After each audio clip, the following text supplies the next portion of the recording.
早上好，大家好，非常欢迎参加连一次谈话。我要感谢你的贡献，我很高兴和你在一起. Sejam muito bem-vindos a mais uma conversa do WhatsApp in China. Tenho um convidado muito especial hoje que vai partilhar connosco uma ínfima parte de toda a experiência que ele tem dentro da China, na China e a favor da China. Tenho o João Carvalho. Para além de uma extensa experiência de vida, um currículo invejável, é atualmente General Manager da Delta Foods em Xangai. Seja muito bem-vindo, João. É com muito gosto que estou aqui consigo. Tenho muita curiosidade e estava muito expectante em que aceitasse o nosso convite para estar aqui. E agradeço-lhe desde já a sua disponibilidade dentro das limitações que eu sei que está a viver. Muito obrigada. Nós é que lhe agradecemos este convite, este amável convite. Podemos partilhar a nossa experiência e, pelo que eu vejo, um gosto comum que é a China nos dias de hoje, os desafios que temos e o que será, afinal de contas, a relação entre Portugal e a China no futuro. Exatamente. Eu gostaria de lhe começar por perguntar quem é João Carvalho. Ninguém melhor do que o João para dizer do que eu. Olha, eu sou uma pessoa, considero-me um português, que sabe que a nossa língua é aquilo que nos move pelo mundo, a nossa identidade e a nossa capacidade de criar relações, a nossa capacidade de sermos amigos, sermos friendly, e sempre tive uma paixão enorme pela Ásia. Posso dizer porquê? Porque nós portugueses chegámos cá 200 anos antes de todos os outros. E o que eu senti, passando agora aqui na China, em Xangai, ou todo o percurso que eu tive em Timor, não foi nada de novo. Eles sabem quem nós somos, eles conhecem-nos, e se nós só temos que ser iguais a nós próprios, é a nossa capacidade, que eu penso é única, de criarmos valor, de não estarmos agarrados a regras e essencialmente construirmos valor entre as pessoas. Acho que isso é a grande capacidade que os portugueses têm. É verdade, sem dúvida alguma. E é bom que não se esqueçam, porque têm. Eu penso que sim. Em termos de percurso, o que é que eu lhe posso dizer? Olha, posso dizer uma coisa que é real ou que eu sinto. Sinceramente, eu acho que o que vai ser engraçado nesta conversa é partilhar a experiência.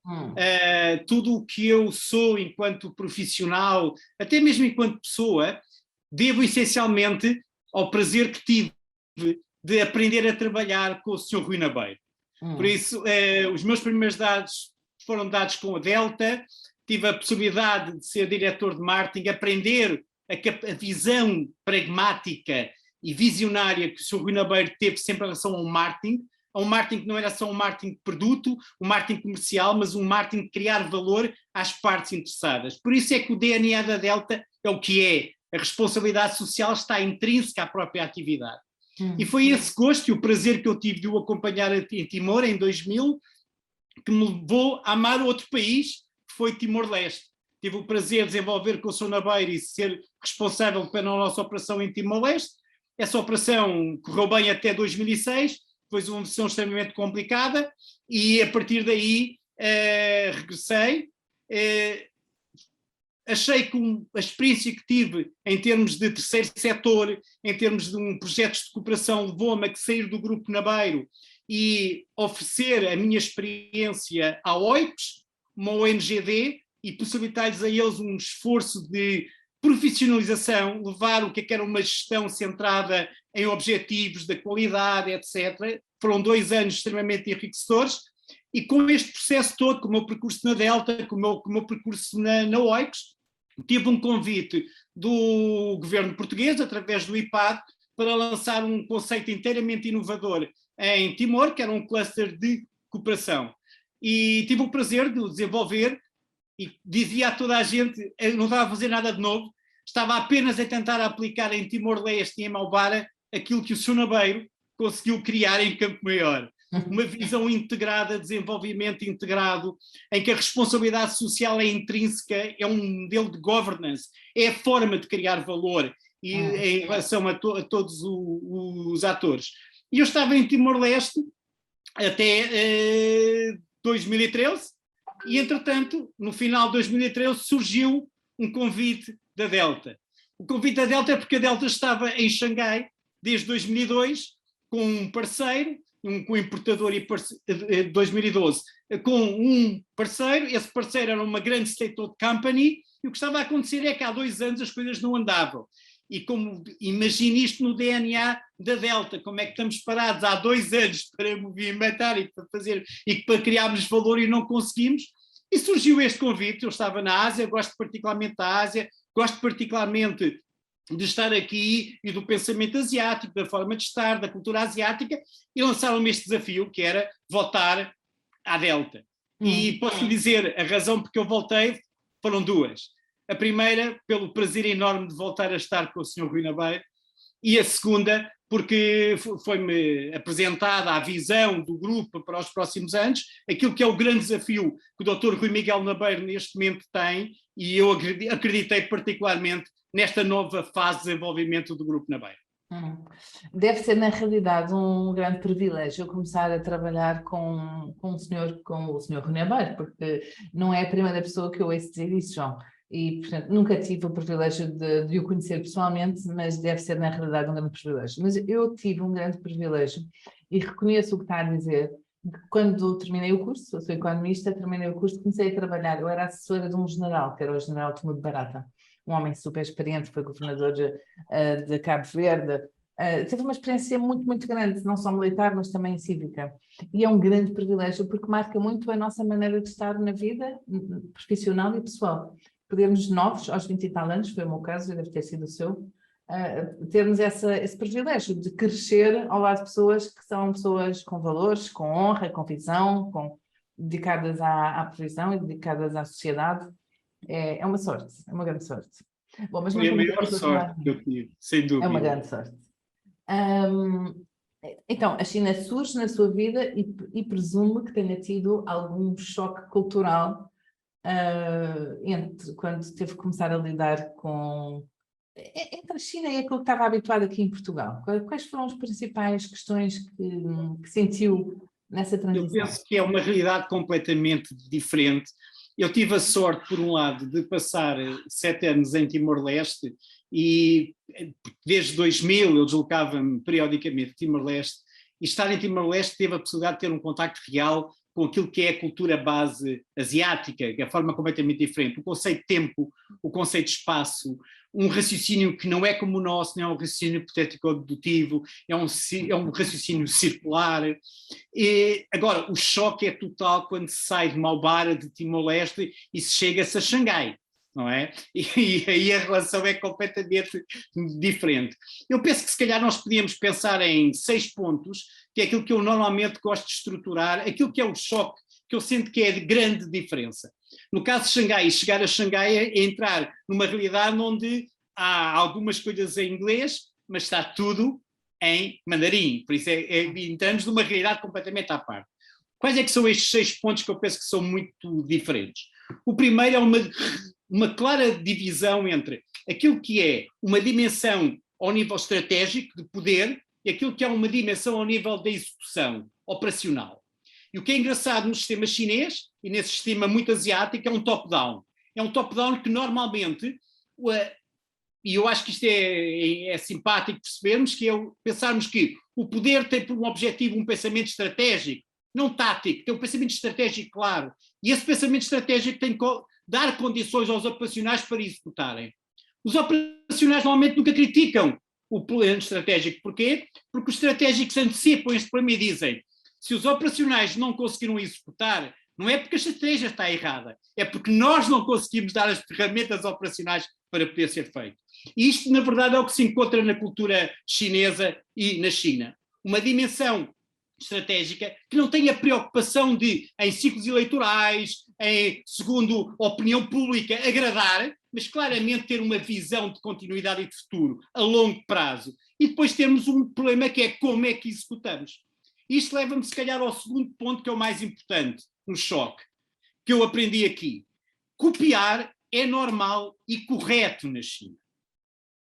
Porque copiar, quanto melhor é a cópia, mais perto se está do líder, porque a execução que se tem que fazer é copiar a execução do próprio líder. Por isso é que copiar é considerado um nível de excelência na China. e não a carga pejorativa que nós colocamos sempre no Ocidente. E isto leva-nos ao terceiro ponto, que é muito importante, que é o conceito de face. Ou seja, o conceito de face possibilita para este equilíbrio entre o nível estratégico e o nível operacional, entre o líder e os outros. Ou seja, se nós criticássemos os outros, um dia criticávamos o líder.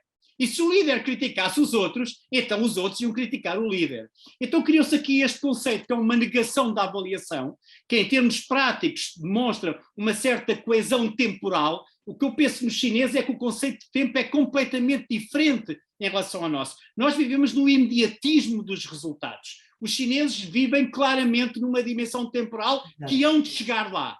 E alguém chega do seu clã. É uma questão, um chinês chegará lá. Por isso não há esta ansiedade. E isto faz claramente, perante o nosso modelo, um problema muito grave de gerir este conceito de avaliação. Nós necessitamos de avaliação para melhorar, uma avaliação de melhoria constante, mas esta avaliação tem uma barreira enorme na China, que é o fenómeno da face, não perder a face. O quinto ponto que eu penso também muito importante ligado a isto é um problema de consistência, então. Ou seja, o problema é que como não há uma avaliação, como não há uma melhoria, há normalmente, durante um processo, uma quebra de continuidade, uma consistência. E isto é o maior problema de quem está a produzir na China, de quem tem interfaces com a China, é manter esta coerência.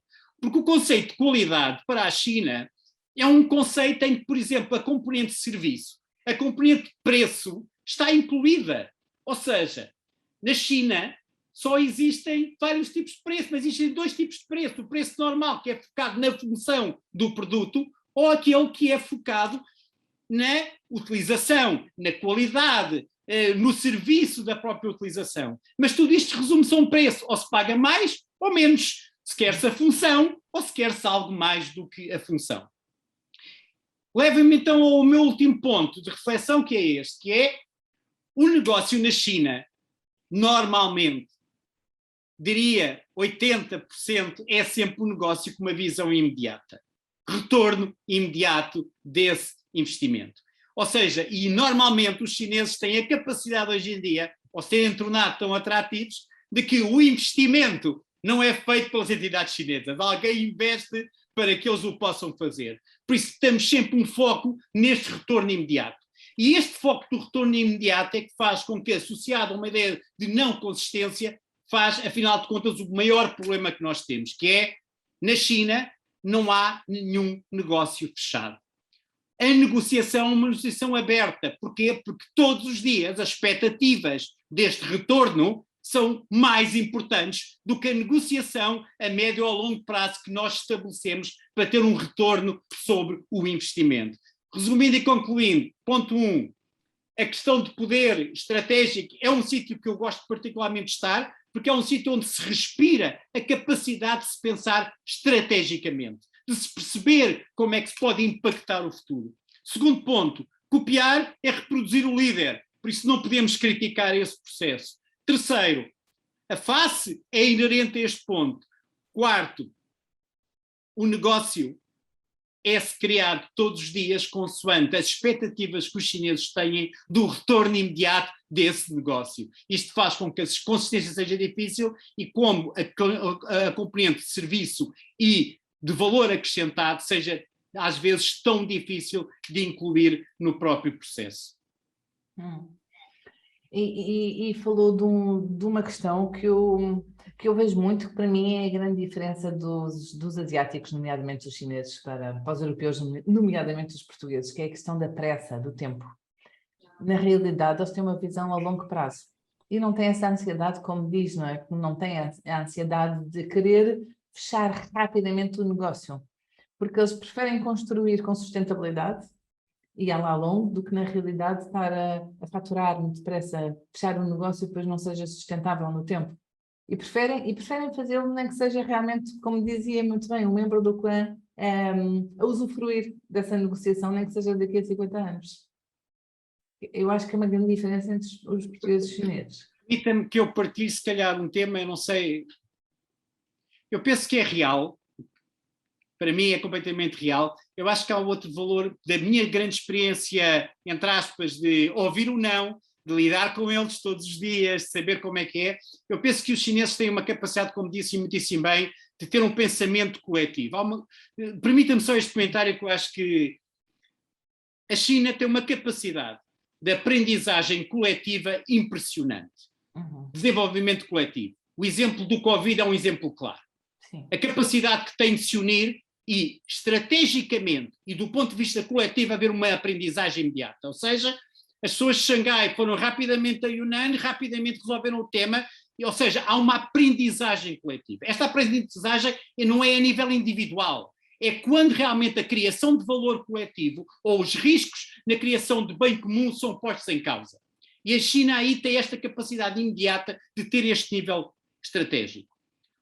Em termos reais do nosso negócio do dia-a-dia, da relação do dia-a-dia, eu penso que aí há outra situação, que é, e permita-me que diga isto com a minha experiência, vale o que vale. Os chineses normalmente não fazem trade-off connosco. Os chineses têm uma visão e vão chegar lá. É uma questão de tempo. Por isso é que não têm essa ansiedade. Por isso ganham-nos por desgaste. Ganham-nos até nos levar à nossa vontade. O que é que eu aprendi a fazer? Aprendi a fazer é conseguir, no meio deste processo, arranjar os momentos certos para nós podermos levá-los a um trade-off.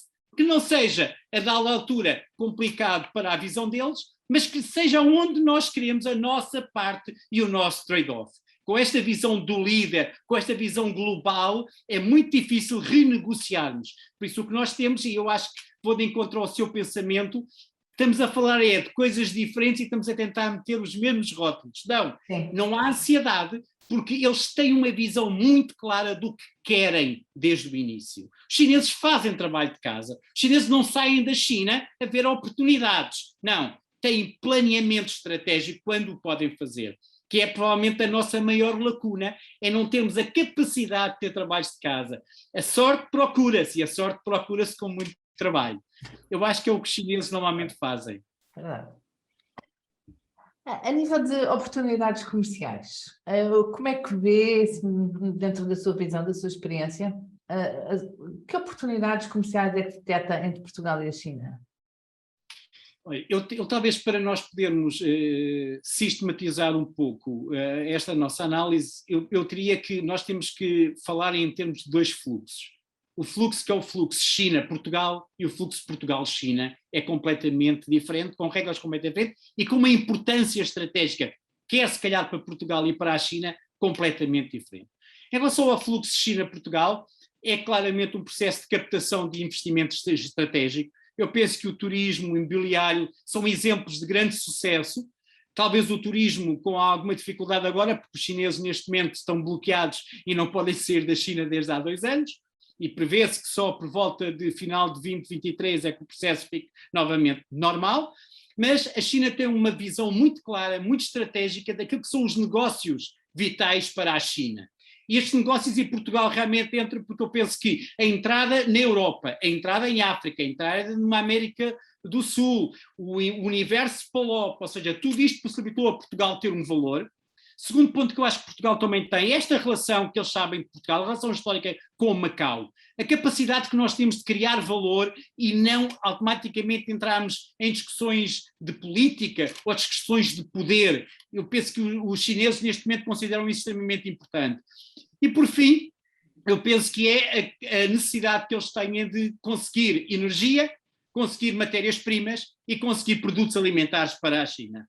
Aqui o azar que nós temos, provavelmente, é que a nossa escala portuguesa, por exemplo, em relação a produtos alimentares, é tão reduzida que não conseguimos estar no radar para as empresas chinesas poderem adquirir joint ventures e criarem a sua base. Isto é engraçado para perceber que a dada altura, quando um parceiro local num destes países se torna altamente atrativo, num ponto estratégico, o que a China faz é criar uma joint venture, criar uma empresa para quê? Para que no prazo de 4, 5 anos, essa empresa, que afinal de contas está a exportar fora da China, vai ser integrada como um parceiro do mercado interno da própria China, quando o capital passa a ser partilhado por empresas chinesas. Sim. Em relação... Diga. Sim, diga. Não, isso não, e o outro ponto que eu penso é como é que nós falamos agora, se calhar o importante também no meio disto, é como é que nós fazemos o caminho contrário, como é que vimos de Portugal para a China. E eu penso que aqui, mais uma vez, temos duas formas de estar e duas formas que deveriam ser complementares e não obrigatoriamente algo que também me caracteriza muito é eu sou uma pessoa do I e não do O. Ou seja, temos que ter a capacidade de associar esforços e de criar valor conjunto. Eu penso que o mais importante é claramente a exportação, processos de exportação normais, e aí o que é importante é a atração de importadores chineses. Como é que em Portugal se criam condições para que, na verdade, existam operadores chineses que possam ter que vejam valor num produto ou num serviço e que automaticamente o compram e são eles os importadores e os distribuidores. Depois o outro patamar, a outro nível, com outra dimensão, é como é que entidades portuguesas assumem o desafio do mercado internacional, ou seja, como é que vêm para a China e como é que criam valor da sua marca no universo chinês. Eu penso que estes são os dois grandes desafios e as duas formas de estar na relação entre Portugal e China. É curioso porque o que mencionou no fluxo China-Portugal tem muito a ver já com o princípio que foi promovido pelo Deng Xiaoping, que é das joint ventures. Foi exatamente assim que tudo começou com a China, com a abertura ao mundo exterior. Eram tudo joint ventures criadas pelo Deng Xiaoping e todas as empresas multinacionais foi assim que entraram na China, não entraram de outra forma. Portanto, esse raciocínio é completamente lógico e completamente atual e inspirado naquilo que eles aprenderam a fazer nos últimos 50 anos. Sem dúvida, sem dúvida. Foi o que os fez crescer. É joint ventures, é associarem-se. E essa estratégia é uma estratégia muito clara ainda hoje em dia. Por isso, o que eu lhe posso dizer, se calhar, para precisamente pegar nessa sua questão, é o grande desafio que tem uma marca ou um produto para ter sustentabilidade na China. Se nós estivermos a pensar no processo normal, que é uma entidade portuguesa que se torna atrativa e que vai ter um parceiro chinês, esse parceiro chinês vai importar e é um importador ou um distribuidor, na verdade o que vai acontecer é que isso corresponde a 80% do negócio na China neste momento, das necessidades de negócio na China. O que vai acontecer é que essa entidade portuguesa, eu penso que muito desta conversa que eu posso é partilhar um pouco os riscos ou como é que nós podemos gerir-nos em relação às expectativas dos próprios chineses em relação ao negócio. O que vai acontecer é que aqui o importador vai claramente, o importador, distribuidor barra, o que ele vai fazer é que ele vai ter acesso à sua marca, que é a capacidade de criação de marca futura ou não, mas essencialmente o que vai acontecer é que ele vai colocar os produtos portugueses num universo que é um universo de preço. Um universo que é inferior àquilo que são os produtos neste momento chineses de marca e de qualidade. Que isso é o grande crescimento dos últimos anos. Os produtos de qualidade chinesa neste momento já correspondem a 15% do mercado chinês. Muito maior do que o volume de produtos importados com qualidade. Isto faz com que o quê? Faz com que estes produtos portugueses, estes serviços, sejam claramente sempre rotulados numa estratégia de preço. Isto faz o quê? Faz com que um desgaste de sustentabilidade seja de 1 a 5 anos. E o que vai acontecer normalmente é, se realmente o produto teve um crescimento, se há uma possibilidade, esta entidade vai ter uma pressão entre o 5º e o 6º ano, que é, ou faz uma joint venture e assume e faz um investimento estratégico, ou então o que vai acontecer, os chineses mudam no pipeline, porque há tanta gente à espera de poder entrar na China. Esta é claramente a estratégia deles, ou seja, e como disse muitíssimo bem, existe esta visão. A visão estratégica deles em termos de joint venture pode ser uma aquisição de conhecimento, obrigatoriamente, foi o que fizeram, a capacidade de melhoria e de qualidade para os seus próprios produtos para uma classe média emergente na própria China, e terceiro, essencialmente, aprender como é que se pode criar uma China que comece cada vez mais a exportar e a criar formas de exportação de valor acrescentado também.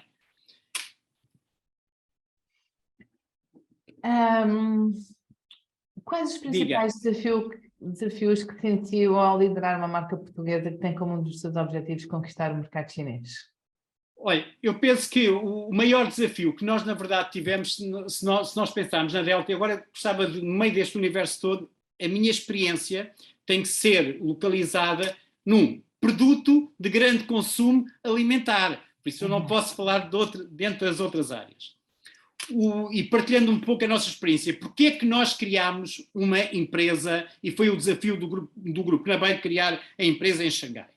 Porque a sustentabilidade do nosso negócio, para podermos estar aqui, o desafio que temos é tornarmos uma marca internacional. Por isso tínhamos de ter um processo de criação de marca.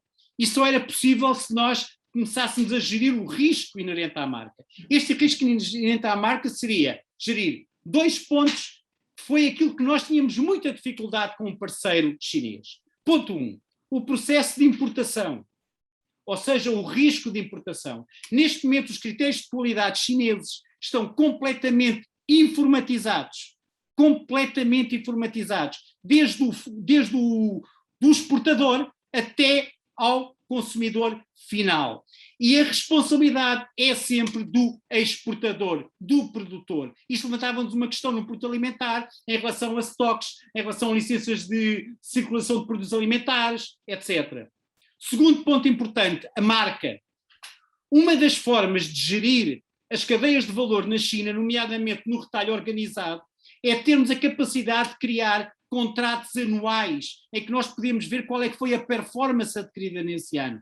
Como é que se faz isto sem entrar num confronto de negócio? Há uma forma muito simples, é que todos os anos nós temos que renovar o uso do acesso à marca. Por isso, quando aprendi isto, verificámos que havia aqui uma forma de mantermos uma cadência comercial sem uma pressão que a cada altura nos levasse à negociação de preço. O desafio da Delta foi então, perante este tema, criarmos uma empresa em Xangai. Porquê? Criar marca na China, penso que terá que ser naquilo que se chama um Tier 1, por isso cidades que na sua classificação socioeconómica são o nível mais elevado na China. Estamos a falar aqui Xangai, Pequim, Cantão, Shenzhen, essencialmente. E nós optámos por Xangai, porquê? Porque através de Xangai nós estamos a gerir a nossa operação na Ásia, Macau, Coreia, Tailândia. Foi uma forma também de estar. Segundo ponto, criar uma empresa própria. Esta empresa é uma OFI, ou seja, uma empresa com capital 100% da Nova Delta, com direitos chinês. Demora entre 9 a 12 meses para termos as licenças todas. E também acho que uma das formas de partilhar hoje é alguns números que as pessoas gostam de ter, ou seja, fazendo isto com quem sabe, com quem nos ajuda a gerir toda esta alteração constante de legislação, que a China também o faz, fizemos com a PwC, isto tem um custo aproximado para ser bem feito, um custo médio de 20 mil euros. Há alguns dados que eu penso que também são importantes quando as pessoas pensam como é que se cria uma empresa na China, o que é que está. Vou-lhe só dar 2 ou 3 dados que eu penso que são importantes. Primeiro, um custo de arrendamento. Um custo de arrendamento em Xangai é 55% mais caro do que em Lisboa. Mas o mais importante é que nós temos sistematicamente um aumento estrutural e estruturante da economia chinesa de 6 a 8% ao ano, independentemente de inflação ou de não inflação. E temos uma carga fiscal direta de recursos humanos de 42% de forma imediata.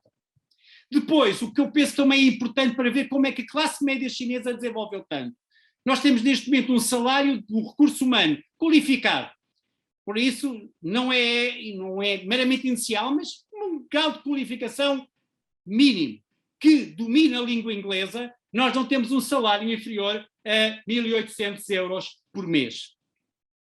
E, essencialmente, é muito complicado gerir contratos e é quase impossível despedir. Neste contexto, o que eu penso que é muito importante, e partilhando também uma experiência, há 3 formas de criar o acompanhamento com uma empresa na China. Ou seja, para as pessoas que nos estão a ouvir, e claramente a ideia deles é como é que nós atraímos parceiros chineses, há um momento em que vão ter que ter uma decisão de criar um escritório de representação. Este escritório de representação não tem capacidade legal, não pode gerir marca, mas claramente pode aprender como é que se faz o negócio na China e fazer este processo.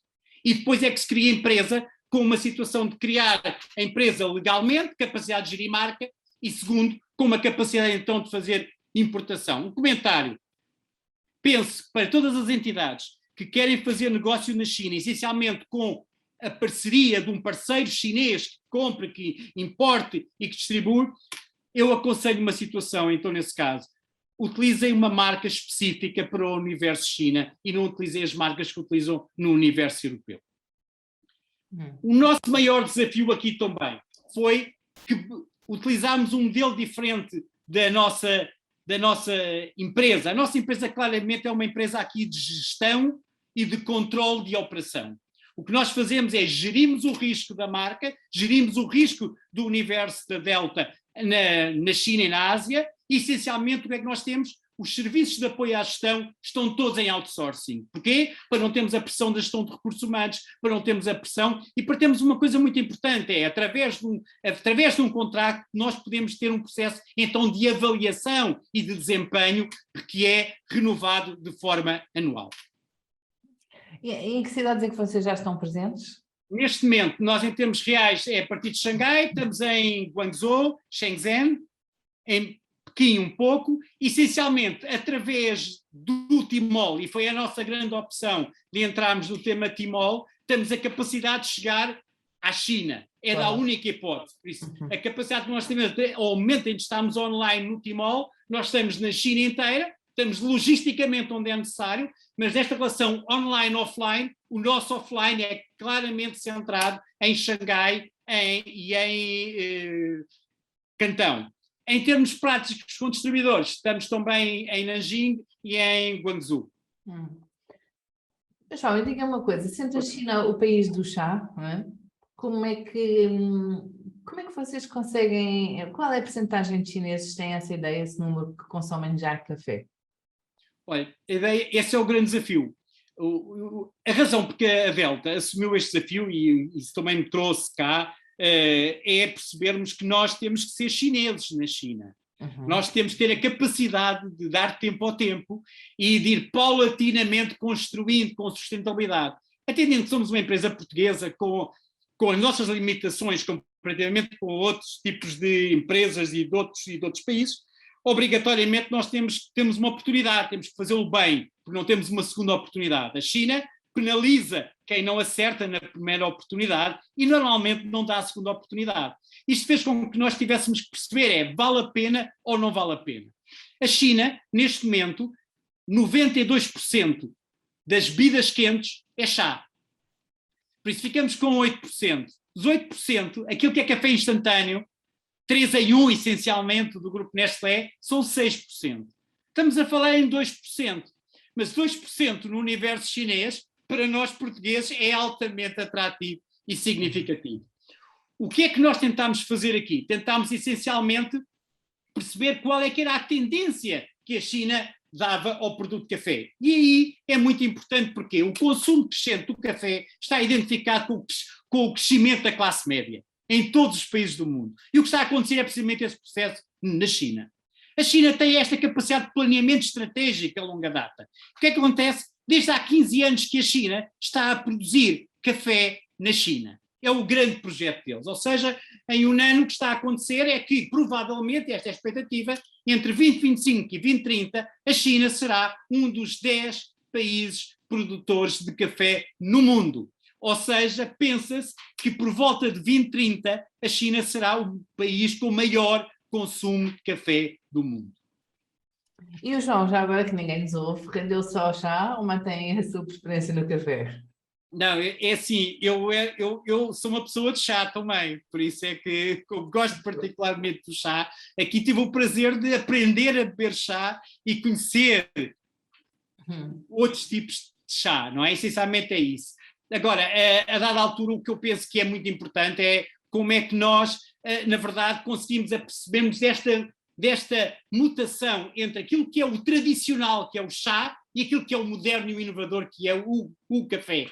Em que o driver para beber café não é pela qualidade do produto, é porque só é um ato moderno e é a nova geração para uma cópia do modelo americano, que se bebe americano e que se bebe café. É este processo de transição que nós também estamos aqui a poder assistir. Quais são as grandes diferenças que encontram entre o comportamento dos consumidores chineses e dos europeus? Olha, o que eu penso, há algo que me atrai aqui todos os dias e acho que todos nós nos tornamos um pouco mais chineses quando estamos cá.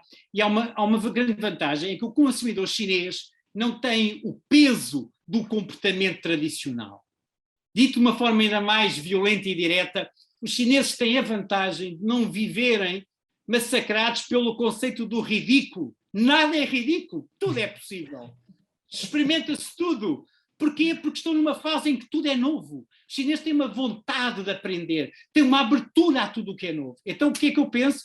É que o chinês sente que tem liberdade para, e permita que lhe diga, provavelmente o melhor para se pôr no café até pode ser molho de soja ou molho de peixe. Quem sabe? Eu costumo dizer, se o expresso perfeito na China fosse com soja, quem sou eu para dizer que não é? E é esta capacidade que nós aprendemos aqui. Mas há um retorno.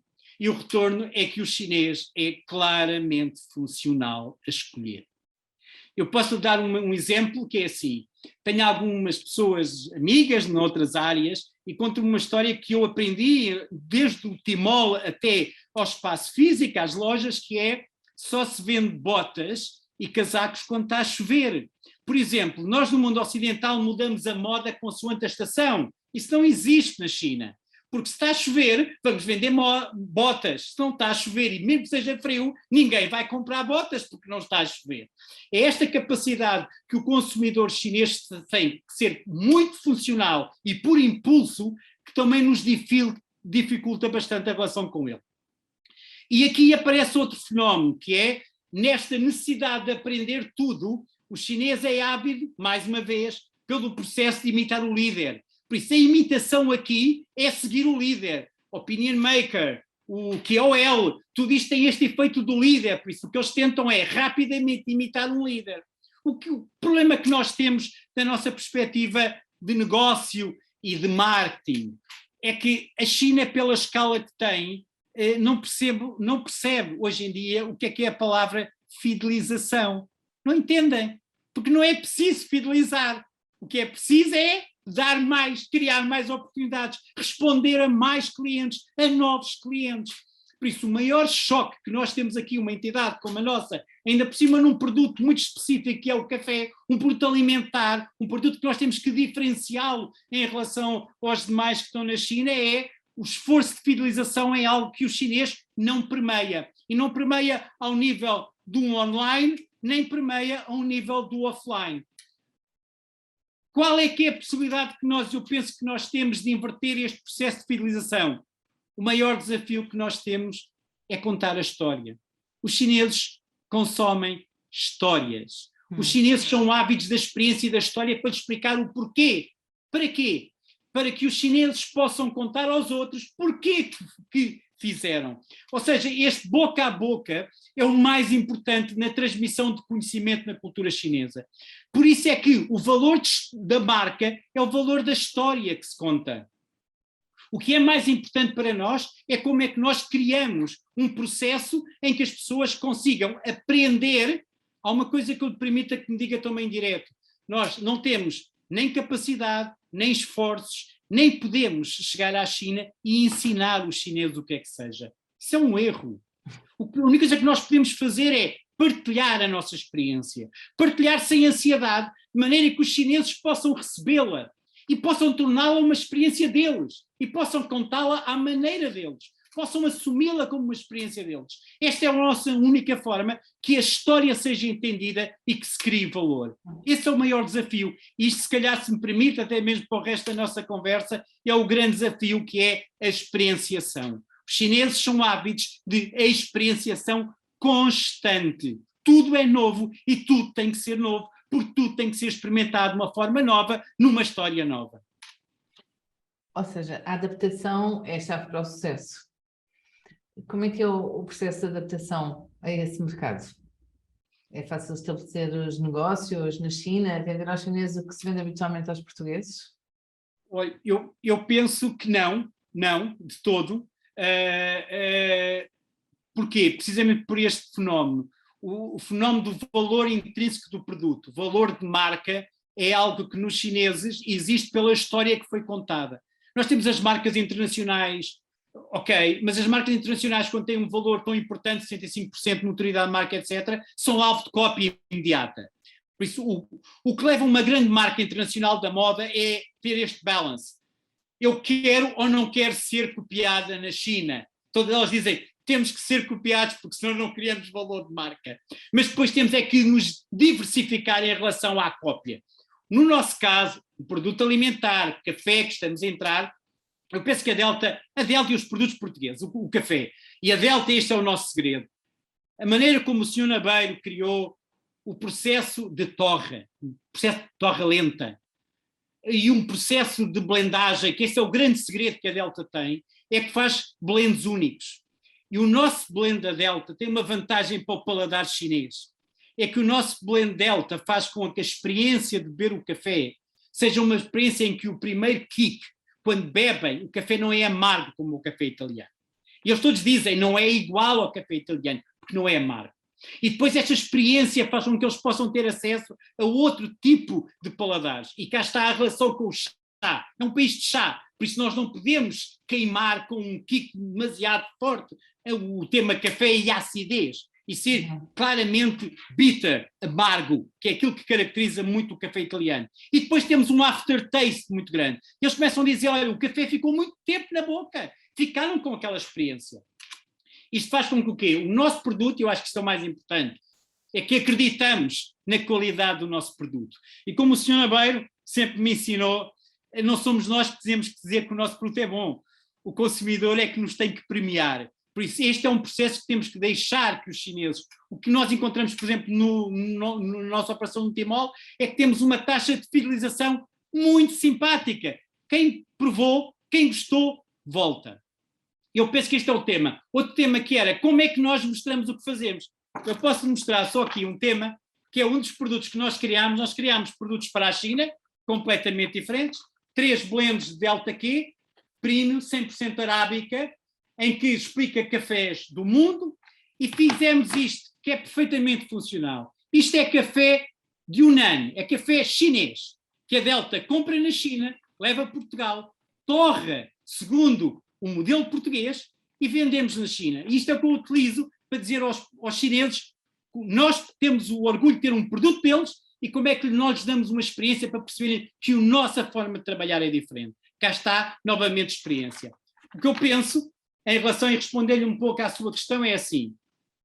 O que é que eu penso que nós temos que pensar quando estamos a falar no consumidor chinês e a diferença? Ponto 1. Nós temos que perceber que o chinês, e esta é que é talvez a maior dificuldade, o chinês tem um processo de compra localizado. Daí o problema da capilaridade da distribuição. Os chineses normalmente compram no seu bairro. Um chinês não faz 10 km ou 5 km para ir às compras. Não faz. Essa não é a cultura asiática na China. Ou seja, ou tem capilaridade ou então não consegue ter volume. Isto é um problema muito grande para uma marca nova que chega, nomeadamente no setor alimentar. O segundo ponto é que tem que comunicar tudo em chinês. E tem que produzir conteúdos diários. E tem que produzir conteúdos fun. E tem que estar sistematicamente a dar experiência em chinês. Para quê? Para que não discuta preço. Uma das regras que nós temos, por isso a importância de dotarmos no Tmall também, é que nós temos uma visão multicanal. Um preço multicanal. Nós não podemos estar sistematicamente a discutir preço e desconto, porque senão não fazíamos outra coisa. Por isso nós temos um preço que é o preço multicanal e a partir daí é a experiência, é a vantagem de valor acrescentado no momento promocional que pode ajustar. Daí que o que é importante para um chinês? Ponto 1, experiência. O Tmall, nos últimos 2 anos, a pandemia é que dificultou mais, mas em 2019 tinha uma ruptura total.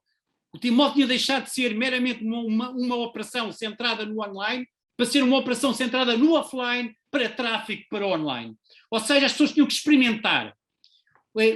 Um exemplo, o lançamento de algumas das principais marcas de moda francesas de alta costura fizeram lançamentos no Tmall em 2018 e em 2019, que era para marcar a tendência.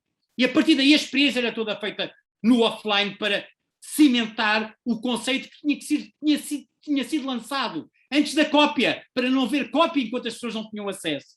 Muito bem. O que é que acontece? Acontece que os chineses, e com a pandemia então na China, desde 2020, a compra é toda feita num processo online. Nós vivemos numa realidade da China em que o online e o offline estão completamente fundidos. O que é o online? O online é acesso à informação, essencialmente. É uma informação que é triada, é uma informação que é global, é uma informação que se consegue gerir. Segundo ponto, é uma oportunidade logística. Na China, compra-se tudo online, uma garrafa de água, se for necessário, e é entregue. Por isso, a entrega é de uma garrafa de água em 30 minutos a 48 horas é qualquer produto. E os chineses têm este conceito já. Terceiro ponto, provavelmente a China é um país que neste momento, provavelmente, já vivemos com moeda digital, apesar de ninguém assumir. Claramente, tudo é feito online, tudo é moeda digital. E isto faz a terceira grande vantagem do que é que foi o crescimento do online e particularmente da aplicação e do universo do Grupo Alibaba e do Alipay, que é segurança na transação financeira. Ok? Por isso, e este é um processo que os chineses todos neste momento utilizam. Você tem que obrigatoriamente, todas as atividades do offline são feitas e o processo de compra é feito depois com entrega no online, com acesso a uma aplicação do online. Daí que o grande desafio que nós temos é como é que, na verdade, criamos a situação de compra.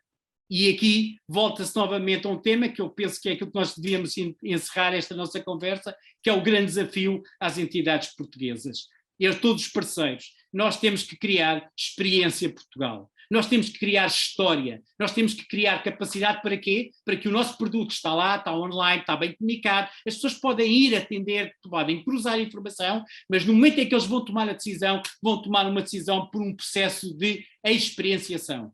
E esta experienciação não pode ser de um produto único. Tem que ser de uma história. Tem que ser de produtos cruzados. Só assim é que temos valor acrescentado.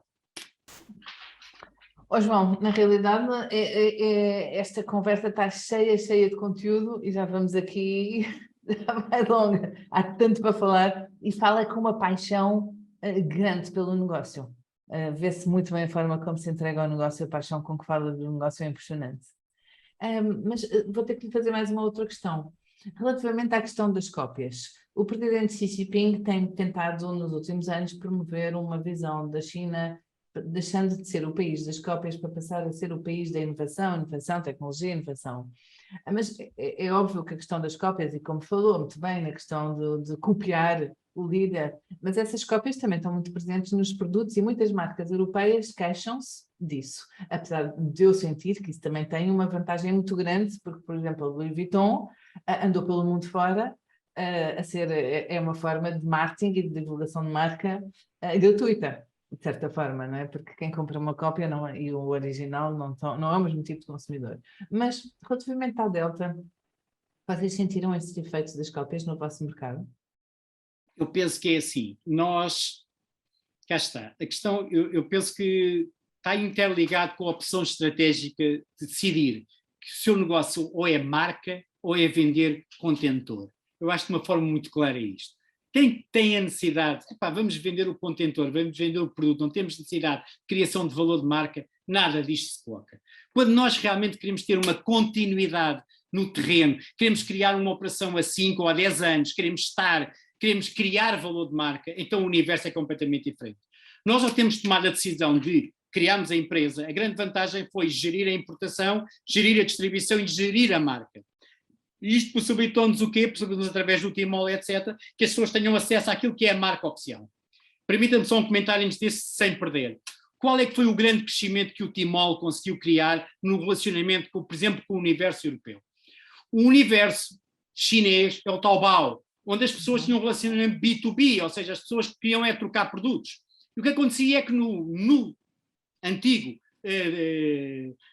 Taobao não havia este problema da cópia, do valor, era preço meramente.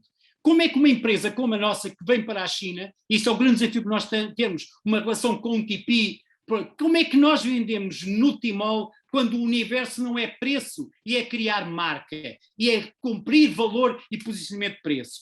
A vantagem que nós tivemos é que, por estarmos no Tmall, e o Tmall é claramente o espelho das marcas. Quem está no Tmall, eu posso lhe dizer duas coisas então a brincar, de forma tranquila. Estava para nós estar no Tmall em 2017, 2018, Era a mesma coisa que estávamos na televisão nos anos 80 e nos anos 70. Havia a marca era que estava na televisão. Aqui está no Timor a garantia que o produto é um produto autêntico, é um produto importado. Agora, permitam que lhe diga outra coisa. Nós falamos muito do milagre japonês nos anos 70. O que os japoneses fizeram era chamado às cópias criativas. O Japão copiou tudo. O que acontece com a China é que a China copia muito mais depressa que o Japão copiava. Permita-me só uma coisa. A criação do valor desta cópia China e das marcas de valor é impressionante. Podemos ter 2 exemplos. Acho que o universo Mi é claro. A Xiaomi. A Xiaomi consegue dar neste momento produtos com um standard de qualidade de uma Apple a 30% do valor da Apple.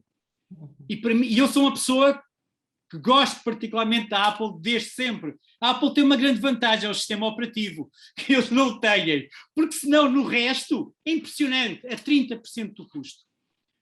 Algo que eu também sinto, eu costumo, e posso partilhar isto, é uma brincadeira que eu faço com os meus colegas, comecei-lhes a dizer quando chegava, depois de vir cá e dos meus primeiros anos de China, dizia-lhes, a China no processo de cópia criou para mim algo que é completamente diferente, que se chama o original fake. Ou seja, a China conseguiu criar cópias que são mais perfeitas do que o original. Porquê? Porque funcionalmente são muito melhores. E se formos a buscar a marcas de alta costura, é real e existe. Houve marcas que nas suas malas, no ano seguinte, alteraram o modelo para fazer igual ao original fake que a China tinha criado, porque funcionalmente era muito melhor. Por isso eu acho que isto é um processo gradual. É claro que aqui eu volto outra vez a uma mensagem que lhe disse no início, que eu acho que é o grande desafio, é consistência. O grande desafio que se calhar o presidente Xi também colocou é, nós não podemos meramente copiar, temos que copiar bem, temos que fazer então original fakes, para que eles depois se transformem de forma consistente nos produtos China. E eu penso que é esse o processo que está a acontecer de forma gradual. E a China, enquanto o Japão precisava de 15 anos para criar condições de café, a China precisa de 5. Este é que é o processo, este é que é o volume. Permita-me só um comentário, se calhar, que ajuda. É que as pessoas às vezes fazem-me esta pergunta. A mim o que me impressiona na China não é a escala. A escala é tão grande que nós nem temos a consciência dela. Nós então, portugueses, não, mesmo europeus, a nossa escala é tão pequena. Agora, sabe o que é que me impressiona na China todos os dias? É a velocidade com que as coisas acontecem. É a capacidade de não parar, de continuar, de acreditar que no futuro vai-se chegar lá, vai-se chegar lá, vai-se chegar lá. A mim o que me impressiona, e este é o maior desafio que eu penso que uma entidade aqui tem, é nós só temos uma oportunidade e não podemos deixar de responder às janelas de oportunidade que são colocadas. A pressão de responder a uma oportunidade não volta. Na China não se volta atrás. Não se volta atrás, porque se eles voltassem atrás, têm muito presentes na memória anos de pobreza, de miséria e de fome que passaram. Isso é fator, é mais do que gasolina para qualquer carro andar a uma velocidade. Pronto, as pessoas sabem aquilo que as pessoas, e permitem, eu acho que temos que ser, olha, eu tento ser autêntico com a pessoa que tudo me ensinou e a forma de ver o negócio, que eu tento ver como o Sr. Arbeiro vê, que é, afinal de contas, os nossos clientes é a nossa razão de ser aqui e perceber as pessoas. Quando estas pessoas tiveram os avós que apenas comiam raízes, os pais que começaram a poder comer vegetais e alguma carne, e quando eles agora podem ir ao McDonald's, isto é um salto enorme, e é um salto de uma classe média, de um acesso à informação, e o que é importante, e aquilo que disse, eu sinceramente acho que é aquilo que nós muitas vezes em Portugal neste mês nos esquecemos, é que está presente aquilo, está presente esta evolução, está presente o valor de chegar lá. Uhum. Na China, as pessoas desde o pré-escolar e desde a escola primária que se preparam para o exame do acesso ao ensino superior. Uhum. Isto, as pessoas pensam que isto é horrível, quem cá está percebe. Sabe porquê? Porque se eu não conseguir cumprir com o meu desafio, eu sou ultrapassado por milhares de pessoas à minha frente. Claro que sim. Por isso eu só tenho é continuar a acreditar que vou chegar lá. Este sonho de querer, eu acho que é aquilo que neste momento é tão diferente na mentalidade da sociedade chinesa em relação à nossa. Também. Onde já tudo é dado adquirido, onde nós achamos que temos direitos, mas não temos deveres. Sim. Os chineses têm uma sociedade em que ainda estão a pensar que têm deveres para poderem ter direitos. Sim. E isto é a grande alteração que nós temos nos nossos mundos. Sim, mas João, agora eu perguntava, né? Então, mas porquê que eles têm essa capacidade e nós não? Eu acho que tem muito a ver com a questão de nós queremos ser individualistas e eles trabalham com o coletivo. E não há dúvida nenhuma que a teia apoia-se. Quem está numa teia apoiado e quem luta sozinho, como nós somos individualistas, caminhamos para cada um ter as suas coisas, o seu quintal, a sua casa, o seu carro. Eles não. E o apoio da comunidade, o apoio do coletivo leva as pessoas muito mais longe. Eu acho que eu penso que as pessoas todas, a minha experiência por Timor, o que me ensinou é que a dada altura as pessoas olhavam para nós portugueses e a língua portuguesa e nós portugueses para eles éramos duas coisas. Éramos dignidade e identidade. E quando as pessoas têm um conceito de identidade e de dignidade forte, que na China é impressionante, é um querer que está acima de todos os valores, é um valor deles intrínseco, o orgulho que eles têm de ser chineses, a identidade, faz com que realmente este espírito coletivo exista. E isso é que é a diferença nos dias de hoje. E veja que muito da globalização devemos à capacidade produtiva e de relação da China e da abertura da China ao mundo. Por isso eles não estão a fechar. A grande luta neste momento na China é que a China quer continuar a sair e por estas razões está fechada. Mas os chineses têm um orgulho enorme. Quando vão, são chineses e não alteram. Sim, e continuam chineses. Sim. Por isso estou plenamente de acordo com o comentário que está a fazer. É uma questão de identidade e de dignidade acima de tudo. João, se voltasse atrás no tempo, o que é que teria corrigido? Olha, eu penso que se eu voltasse atrás no tempo e partilho aquilo que quando fazemos estas análises, nomeadamente com a administração, com o Dr. Rui Miguel Nabeiro, com o Alberto Pinto, que é o General Manager de todas as nossas operações dos mercados internacionais, o que nós sentimos é precisamente isto. A estratégia, eu acho que não tínhamos que alterar, porque nisso estamos a ser chineses, porque é a estratégia que o Sr. Nabeiro, afinal de contas, criou para o universo do Grupo Delta e a estratégia está lá, não temos que trocar. Eu penso que nós vivemos hoje, nos nossos dias, numa ditadura da análise tática, vivemos na tática do dia-a-dia e quando estamos sempre a renovar a tática, há um dia que ficamos sem mais táticas e perdemos sequer a estratégia que tínhamos. Nós aqui não temos que alterar a estratégia.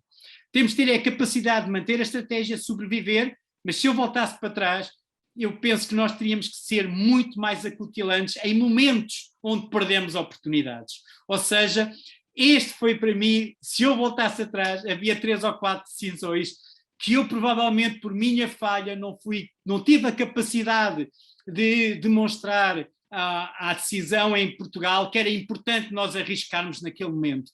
E esse é realmente aquilo que eu voltaria. Eu voltava atrás e teria sido muito mais acutilante, teria tentado muito mais para perceber que houve oportunidades que nós se calhar perdemos e nós devíamos ter perdido naquele momento. Projetos para os próximos 5 anos? Olha, o que eu penso assim, essencialmente, eu penso que nós neste momento não podemos falar de uma forma consistente em 5 anos. Eu acho que nós temos que falar neste momento de 1 ano, a sério. Eu acho que o que está a acontecer no mundo, esta nova ordem mundial, o que será 2022 no fim, mas aquilo que será 2023, será realmente o reemergir de uma nova ordem mundial. Um processo de globalização diferente, equilíbrios completamente diferentes. Eu acho que as questões como a energia, os produtos alimentares, o acesso à água, a capacidade de manter um crescimento numa classe média a nível mundial, porque é a classe média que vai possibilitar a cimentar este crescimento e criar condições de vida. Eu acho que isto são desafios que não são desafios globais, são desafios que não podem ser acantonados a um país, são completamente globais. a situação da guerra da Ucrânia, o acesso da China, provavelmente ou não, a recursos, tudo isto vai desequilibrar completamente. Por isso é uma expectativa enorme, e como temos o novo ano chinês, um mês depois do nosso novo ano, aqui temos uma vantagem, temos mais um ano para perceber se o ano que vem o que é que nos trará. Em termos do nosso relacionamento, o que é que eu penso? O grande desafio que nós podemos pensar, eu acho que o grande desafio é sobreviver de forma clara. E não é já só no mercado chinês, é conseguir realmente sobreviver. E sobreviver implica melhorar, implica adaptar. Não se sobrevive da mesma maneira, é impossível. Porquê? Porque a conjuntura é de mutação. Por isso, as regras antigas não vão ter impacto nenhum. Não há soluções milagrosas do passado. Nós temos que ter a capacidade de inovar e perceber como é que nós conseguimos sobreviver perante uma conjuntura inteiramente nova. Indo um pouco ao seu trabalho e ao grande desafio que tem pela frente, criando esta sensibilização dos parceiros portugueses para a China. Eu penso que o maior desafio que existe é perceber que, na China, o online e o offline já é apenas uma realidade. E o que une esta realidade é a experiência e é a história.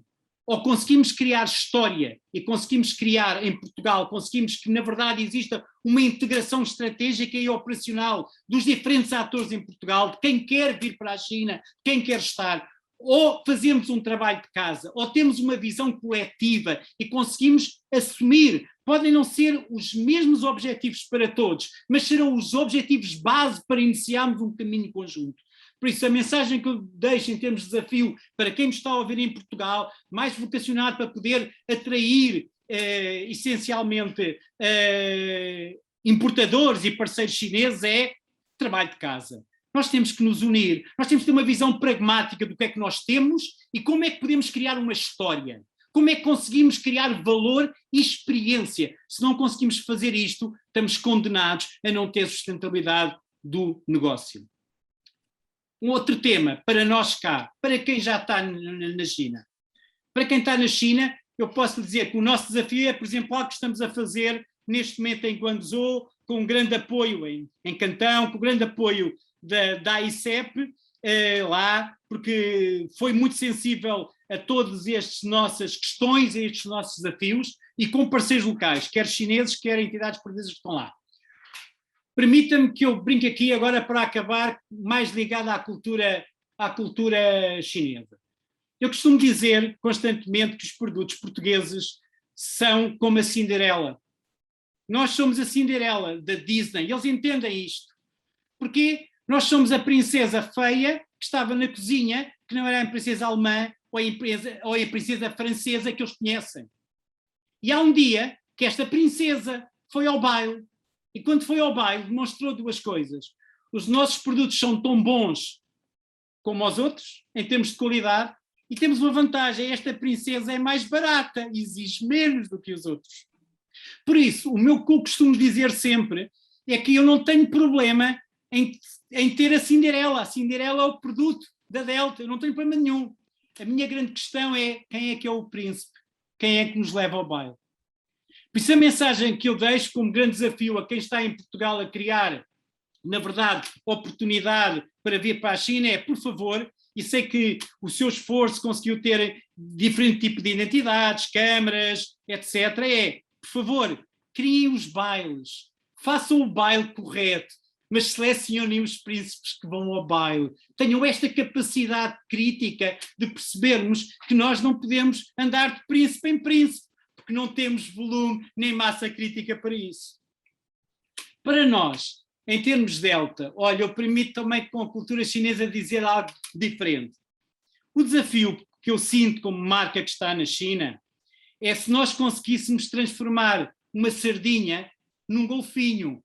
Esse é o que eu estou a tentar fazer aqui. A sardinha é algo que nos caracteriza, é muito típico, as pessoas gostam imenso.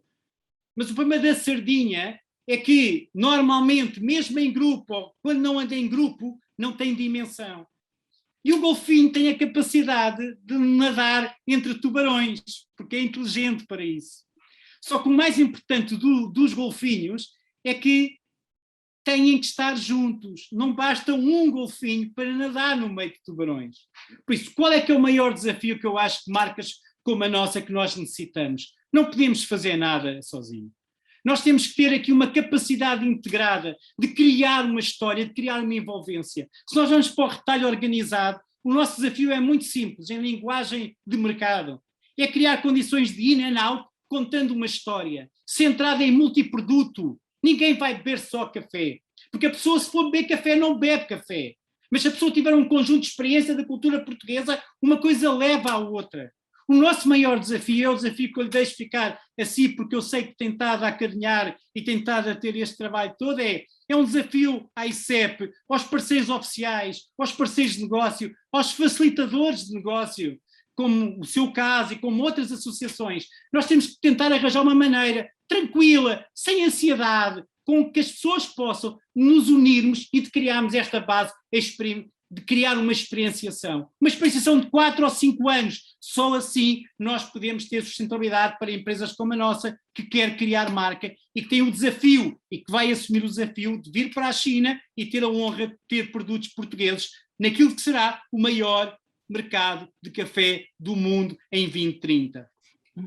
João, vou dar um comentário sobre si. No seu sangue corre de sangue português, lusitano, mas a sua cabeça está completamente chinesa, já a forma de pensar. É muito engraçado, tem uma mistura muito luso-chinesa. Qual é a diferença? Eu vou-lhe dar um desafio. Eu vou fazer algo que tem todo o gosto. Eu vou rapidamente falar com o Sr. Nabeiro e teria todo o gosto que nos visitasse em Campo Maior, está bem? Tá para bem. ver a nossa cultura, e um dia, depois de visitar, vai-me dizer que, afinal de contas, se calhar, o Sr. Rui Nabeiro também tem muito pensamento chinês, mais do que as pessoas que pensam, que eu lhe diga ele, e vai poder também verificar isso. Também, acredito que sim. Para terminarmos, qual é a importância para si de saber falar mandarim nos dias de hoje? Olha, é assim, talvez uma das competências que eu não tenho é a capacidade de gerir muito bem as línguas, e nós temos que saber isso. Cheguei a uma conclusão, que foi esta: quando cheguei à China, o chinês era importante, aprendi algumas coisas, aprendi essencialmente o jogo dos caracteres, era algo que eu gostava de perceber, e ao ter as primeiras aulas percebi como é que é o processo de raciocínio e o processo de comunicação. Depois apercebi que não era necessário para eu discutir isso. E apercebi-me que o que era mais importante no relacionamento com os chineses era, e é o que eu faço todos os dias, não fazer bluff, não é necessário. Ter uma capacidade muito clara e perceber também uma coisa: o que podemos fazer e o que não podemos fazer. Onde vamos e onde não vamos. Nisso eu tento ser chinês. Por isso, a dada altura, foi toda uma forma de comunicação diferente, que a língua já não é importante, para as pessoas com o relacionamento começam a perceber. No entanto, acho que é vital. E eu acho que é vital, e vou dizer porquê. Ninguém hoje em dia discute a importância como língua franca universal do inglês. Ninguém. E eu penso que no futuro vamos ter 2 línguas francas, obrigatoriamente. O inglês e o mandarim. E eu digo isto a todas as pessoas que têm neste momento os miúdos, e se aquilo que era há uns anos atrás a capacidade de poderem aprender inglês, ter formação superior em inglês, ter pós-graduações em inglês, eu aconselho vivamente as pessoas focalizarem-se, que é vital aprender mandarim para o futuro.